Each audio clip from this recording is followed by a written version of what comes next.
तो कहानी की शुरुआत में देख पाते हैं एक लड़की जेनिफर हिल्स को, जो कि एक राइटर होती है और ये किताब लिखने के लिए जंगल के एक केबिन की ओर जा रही होती है, जहाँ की वो एक किताब लिख सके, जो कि वहाँ पर उसको कोई डिस्टर्ब करने वाला ना हो। जेनिफर जंगल की ओर जा रही होती है तब वो केबिन की चाबी लेने के लिए एक बुढ़े के पास आ जाती है और यहाँ पे हम एक बुढ़ा एर्ल को देख पाते हैं, जो कि इस बुढ़े के पास उस केबिन की चाबी होती है। जेनिफर इस बुढ़े से केबिन तक का रास्ता पूछ के और बुढ़े से चाबी लेके केबिन की ओर जाने लग जाती है। जेनिफर तो हंसते मुस्कुराते हुए जंगल की ओर जा रही होती है, क्योंकि जेनिफर केबिन में पहुंचने के बाद वो आराम से फ्रीली तरीके से अपनी बुक लिख पाएगी। जेनिफर केबिन की ओर जा रही होती है तब वो एक गैस स्टेशन में रुक जाती है। गाड़ी में डीजल डलवाने के लिए एक गैस स्टेशन में रुक जाती है। जेनिफर डीजल भर रही होती है तब यहाँ पे दो लड़कों को देख पाते हैं, जो कि ये दोनों जेनिफर को ही देख रहे होते हैं। इन दोनों का नाम होता है एंडी और स्टानली। और देख पाते हैं कि यहाँ पे और एक लड़का जॉनी आ जाता है। जेनिफर जॉनी से केबिन की ओर जाने का रास्ता पूछती है, क्योंकि वो खो गई,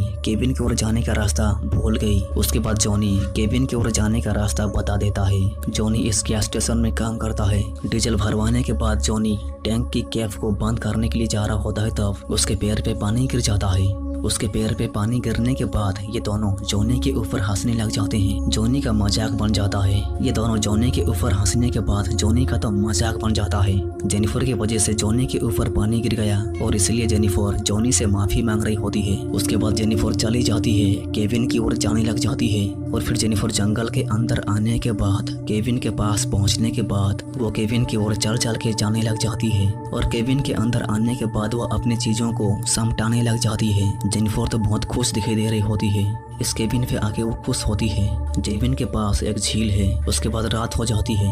रात होने के बाद जेनिफर फोन में बातें कर रही होती है तब वो फोन में बातें करते करते एक कमरे में आ जाती है। और यहाँ पे आने के बाद वो कमरे के अंदर देख पाती है कि यहाँ पे तो बहुत सारे खतरनाक हथियार होते हैं। जेनिफर तो बिल्कुल समझ नहीं पा रही होती है कि ये सब यहाँ पे कौन रखे गया। और कमरे के दरवाजे को बंद करने के बाद वो केबिन के अंदर आ जाती है। जेनिफर की ड्रेस पे कुछ गिर जाता है और जेनिफर अपनी ड्रेस को खोल के साफ कर रही होती है तब यहाँ पे देख पाते हैं कि कोई तो एक कैमरे से जेनिफर की वीडियो रिकॉर्ड कर रहा होता है। छुपके जेनिफर की वीडियो रिकॉर्ड कर रहा होता है। और फिर सीन चेंज होके सुबह होने के बाद जेनिफर जब रोनी कर रही होती है तब वो देख पाती है कि जंगल के अंदर तो एक टूटा फूटा घर होता है, जो कि बहुत सालों से खाली पड़ा होता है। जेनिफर इस घर को देखने के बाद वो दौड़ दौड़ के केबिन के पास आ जाती है। और केबिन के अंदर आने के बाद जब वो बाथरूम के अंदर आ जाती है तब वो देख पाती है कि बाथरूम पे तो पानी नहीं आ रहा होता है, जाम हो गया होता है। और इसको ठीक करने के लिए जेनिफर एक प्लम्बर को बुलाती है, जो कि यहाँ पे प्लम्बर के तौर पर रिपेयर करने के लिए मैथ्यू नाम का लड़का आ जाता है। और मैथ्यू रिपेयर करने के बाद जेनिफर मैथ्यू को किस करती है। जेनिफर खुश होकर मैथ्यू को किस करती है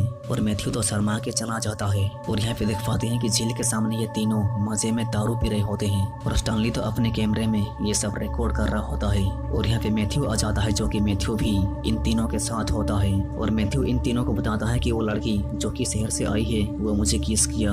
और मैथ्यू इन तीनों को बताने के बाद ये तीनों तो बिल्कुल विश्वास नहीं कर रहे होते हैं कि वो लड़की इस खच्चर को किस किया। और फिर यहाँ पे स्टानली अपने कैमरे में जेनिफर की वीडियो को दिखाने लग जाता है, जो कि जान पाते हैं कि उस रात को स्टानली ही जेनिफर का वीडियो रिकॉर्ड किया था। रात हो जाती है और जेनिफर केबिन में होती है तब वो कुछ आवाज़ों को सुन पाती है। और बाहर आने के बाद वो देख पाती है कि एक चिड़िया तो मर गई होती है। जेनिफर को तो बिल्कुल समझ नहीं आ रहा होता है कि ये चिड़िया कैसे मर गई और यहाँ पे कैसे है। और जब कमरे के अंदर आ जाती है तब वो देख पाती है कि लैपटॉप पे तो ये तीनों की तस्वीर होती है। और यहाँ पे ये तीनों भी आ जाते हैं। ये तीनों कमरे के अंदर घुस जाते हैं। ये सब लड़के जेनिफर को बुरी तरह से शोषण करने लग जाते हैं।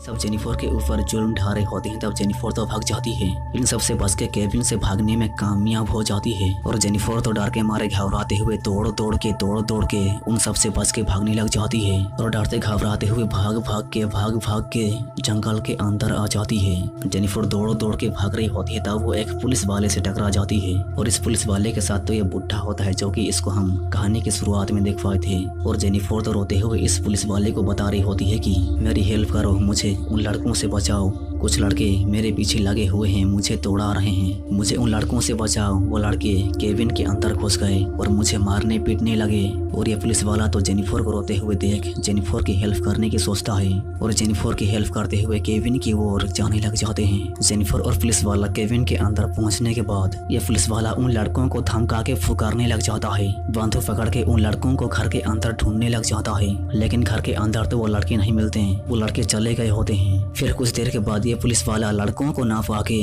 जेनिफर से पूछने लग जाता है कि तुम मुझसे झूठ तो नहीं बोल रही, क्योंकि यहाँ पे तो कोई लड़के नहीं हैं। और तब ये पुलिस वाले को यहाँ पे एक सिगरेट मिल जाता है और सिगरेट को पाने के बाद ये पुलिस वाला जेनिफर से कहने लग जाता है कि तुम यहाँ पे स्मोक कर रही हो और स्मोक करके नशा करके तुम पुलिस वाले को झूठ बोल रही हो। ये पुलिस वाला उल्टा जेनिफर के ऊपर दोष डालने लग जाता है, जेनिफर से बदतमीजी करने लग जाता है। और तब देख पाते हैं कि यहाँ पे फिर से ये सब लड़के आ जाते हैं। ये पुलिस वाला तो इन लड़कों से मिला हुआ होता है और ये सब मिलकर जेनिफर को फिर से हरास करने लग जाते हैं। और काम खत्म होने के बाद जेनिफर चली जाती है, जंगल की ओर चली जाती है। जेनिफर तो दर्द के मारे पूरी तरह से बिलबिलाते हुए जंगल की ओर जा रही होती है और जंगल में चल चल के जा रही होती है। तब यहाँ पे देख पाते हैं कि यहाँ पे तो ये सब लड़के फिर से आ जाते हैं। ये सब लड़के जेनिफर को फिर से घेर लेते हैं और जंगल के अंदर जेनिफर को घेरने के बाद फिर से सब मिलकर जेनिफर का शोषण करने लग जाते हैं। और ये सब तो स्टानली अपने कैमरे में रिकॉर्ड कर रहा होता है। और ये सब खत्म होने के बाद जेनिफर तो लड़खड़ाते हुए चल रही होती है। वो दर्द के मारे बिलबिलाते हुए चलते चलते एक फूल के पास आ जाती है और ये सब लड़के तो उसका पीछा कर रहे होते हैं। ये पुलिस वाला जेनिफर को बंदूक से मारने जा रहा होता है। तब जेनिफर तो नीचे पानी में कूद जाती है, अपनी जान बचाने के लिए पानी में कूद जाती है। और पानी में कूदने के बाद जेनिफर तो गायब सा हो जाती है। ये सब जेनिफर को नहीं मार पाते। उसके बाद ये सब जेनिफर को पूरी तरह से जान से मार डालने के लिए ढूंढने लग जाते हैं। झील के अंदर घुस के जेनिफर को ढूंढने लग जाते हैं। ये सब जेनिफर को बहुत ढूंढते हैं, लेकिन जेनिफर तो इन सब को बिल्कुल नहीं मिलती। और जेनिफर तो इन सब को ना मिलने की वजह से इन चारों को लग रहा होता है कि जेनिफर तो शायद मर गई।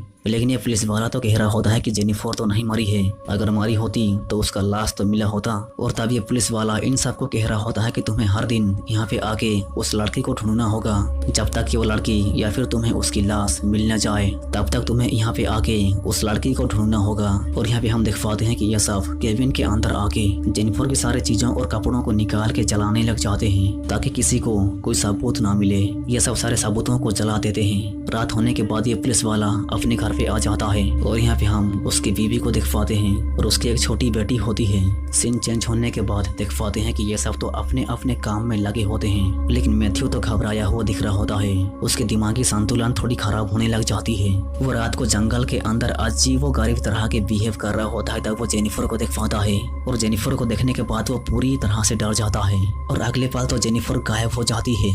मैथ्यू आँख खोल के देखने पर जेनिफर को देख नहीं पाता, जेनिफर तो गायब हो जाती है। मैथ्यू जेनिफर से थर थरा के डरने लग जाता है। सीन चेंज होने के बाद देख पाते हैं कि स्टानली तो घबराते हुए दौड़ के इन दोनों के पास आ जाता है, क्योंकि स्टानली की कैमरा खो गई है और कैमरे के अंदर टेप था और टेप पे जेनिफर के सारे रिकॉर्डेड वीडियोज हैं। ये जानने के बाद तो जॉनी स्टानली के ऊपर बहुत गुस्सा हो रहा होता है। रात हो जाती है और जॉनी अपने घर में होता है। तब वो कुछ आवाजों को सुन पाता है और बाहर आने के बाद वो देख पाता है कि नीचे तो एक चिड़िया मरी पड़ी होती है। और ये सब सेम टू सेम जेनिफर के साथ भी हुआ था जब वो केबिन के अंदर थी, जो कि वो सब जेनिफर के साथ इन लोगों ने ही किया था। और अब सेम टू सेम जेनिफर बदले के लिए उसी तरह की हरकतें करने लग जाती है, उसी तरह की हरकतें दोहराने लग जाती है जो कि ये सब जेनिफर के साथ किया था। ये सब देखने के बाद तो जॉनी थोड़ा घबरा और डरने लग जाता है और घर के बाहर से बार बार आवाजों को सुनने के बाद तो जॉनी घर से बाहर आके अंधाधुंध हवा में गोली चलाने लग जाता है। उसकी तो डर के मारे फटी पड़ी होती है, वो बिल्कुल समझ नहीं पा रहा होता है कि ये सब क्या हो रहा है। वो डर के मारे अंधाधुंध हवा में गोली चलाने लग जाता है। उसको डर महसूस होने लग जाता है, उसके जहन में डर घुस जाता है। सुबह होने के बाद ये पुलिस वाले के घर पे ये स्टानली का टेप होता है, जो कि ये टेप के अंदर ही रिकॉर्डेड वीडियोस होते हैं। और ये पुलिस वाला तो गुस्सा होकर इनके पास आके स्टानली को बहुत मारने लग जाता है और इससे तो ये पता चलता है कि जेनिफर तो जिंदा है। और सीन चेंज होने के बाद ये पुलिस वाला जंगल के अंदर ये बुढ़े को मार डालता है, क्योंकि इस पुलिस वाले को लगता है कि ये बुढ़ा जेनिफर की हेल्प कर रहा है, इसीलिए इस बुढ़े को मार डालता है। और यहाँ पे मैथ्यू को देख पाते हैं, जो कि मैथ्यू केबिन के अंदर आ जाता है और वो केबिन के अंदर आने के बाद वो सीढ़ियों से नीचे गिर के बेहोश हो जाता है। और हम देख पाते हैं कि ये टूटे फूटे घर पे मैथ्यू के आगे जेनिफर होती है, जो कि जेनिफर बहुत ही ज्यादा गुस्से में दिख रही होती है। और मैथ्यू का होश आने के बाद वो देख पाता है कि उसके आगे तो जेनिफर है जो कि बहुत गुस्से में है। जेनिफर को देखने के बाद तो मैथ्यू की डर के मारे बोलती बंद हो जाती है और मैथ्यू को अपने पास लाके मैथ्यू की गर्दन पे रस्सी फंसा के मैथ्यू को तड़पा के मारने लग जाती है। और सीन चेंज होने के बाद यहाँ पे स्टानली और एंडी को देख पाते हैं, जो कि ये दोनों मैथ्यू को ढूंढ रहे होते हैं। उसके बाद इन दोनों को कुछ आवाजें सुनने को मिलता है और वो दोनों दौड़ के इस घर के सामने आ जाते हैं और एंडी घर के अंदर घुस के मैथ्यू को ढूंढने लग जाता है। और बाहर तो स्टानली मैथ्यू को ढूंढ रहा होता है, तब वो देख पाता है कि उसके आगे तो जेनिफर होती है, जो कि वो पूरी तरह से जिंदा है। स्टानली जेनिफर को मारने के लिए उसकी ओर जा रहा होता है, तब वो जाल में फंस जाता है। स्टानली तो दर्द के मारे चिल्ला रहा होता है, तब यहाँ पे एंडी भी आ जाता है। और यहाँ पे एंडी आने के बाद जेनिफर इसको भी मार के बेहोश कर देती है, दोनों को मार के बेहोश कर देती है। और फिर हम देख पाते हैं कि एंडी तो घर के अंदर के टाफ में लेट के बांधा पड़ा होता है, जो कि जेनिफर ने इसको बांध दिया होता है। टाफ तो खाली होता है, लेकिन टाफ के अंदर तो पानी भरने लग जाता है। एंडी के होश आने के बाद वो खुद को देख पाता है कि वो तो बुरी तरह से बांधा पड़ा है और टाफ में तो पानी भरते ही जा रहा होता है। ये तो डर के मारे चिल्लाने लग जाता है कि कोई तो बचाओ मुझे, कोई तो आओ और मुझे बचाओ, लेकिन इसको बचाने वाला कोई नहीं आता।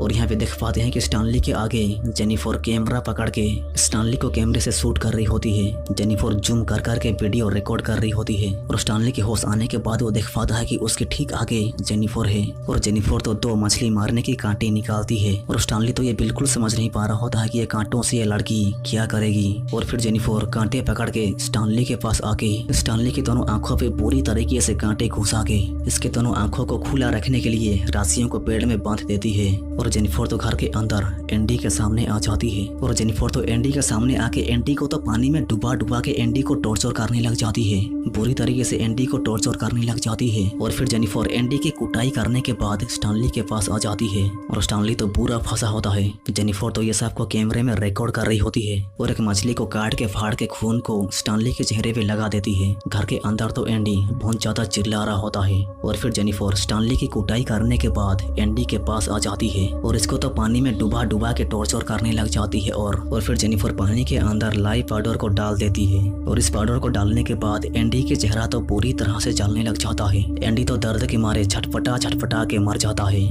और यहाँ पे हम स्टानली को देख पाते हैं कि इसके पास तो कुछ कौवे आ जाते हैं और ये कौवे तो स्टानली की ओर बढ़ते जाते हैं, उसके चेहरे की ओर बढ़ते जाते हैं। और सारे कौवे स्टानली के चेहरे के पास आने के बाद स्टानली की दोनों आंखों को खोफ के काट के फोड़ डालते हैं और स्टानली दर्दनाक तरीके से मर जाता है। और सीन चेंज होने के बाद देख पाते हैं कि जेनिफर जॉनी को भी मार के बेहोश करके इस घर पे ले आ जाती है। उसके बाद जेनिफर जॉनी की प्राइवेट पार्ट को काट के उसके मुंह के अंदर घुसा डालती है और जॉनी तो दर्द के मारे छटपटा के मर जाता है। सीन चेंज होने के बाद देख पाते हैं कि जेनिफर ये पुलिस वाले के घर में एक टीचर बन के आ जाती है। और फिर जेनिफर ये पुलिस वाले के साथ बात करने के बाद ये पुलिस वाले को पता चल जाता है कि जेनिफर तो जिंदा है। उसके बाद जेनिफर इसको भी बेहोश करके इस घर में ले आ जाती है और इस पुलिस वाले की होश आने के बाद वो अपने आप को देख पाता है कि वो तो बुरी तरह से बांधा पड़ा हुआ है। और पुलिस वाले को टॉर्चर करने के बाद बंदूक को पीछे सही तरीके से बांधने के बाद रस्सी को ट्रिगर पे बांध के उसी रस्सी को मैथ्यू के ऊपर बांध देती है। उसके बाद जेनिफर बाहर आ जाती है और जेनिफर घर से बाहर आने के बाद वो आराम से बैठ के पुलिस वाले के मारने का इंतजार कर रही होती है। और कुछ देर के बाद मैथ्यू जाग जाता है। मैथ्यू तो नहीं मारा होता है और मैथ्यू जागने के बाद तो ट्रिगर दब जाता है और ट्रिगर जैसे ही दब जाता है वैसे ही बंदूक चलने की वजह से गोली तो पीछे से होके मुंह की ओर से आर पार होके निकल जाती है और ये पुलिस वाला तो बुरी तरीके से मर जाता है। मैथ्यू भी मर गया, सब मर गए। जेनिफर सबको भेड़ बकरियों की तरह काटने के बाद उसका बदला पूरा हो जाता है और इसी के साथ ये वीडियो भी खत्म हो जाता है। वीडियो को देखकर अच्छा लगा तो सब्सक्राइब कर देना।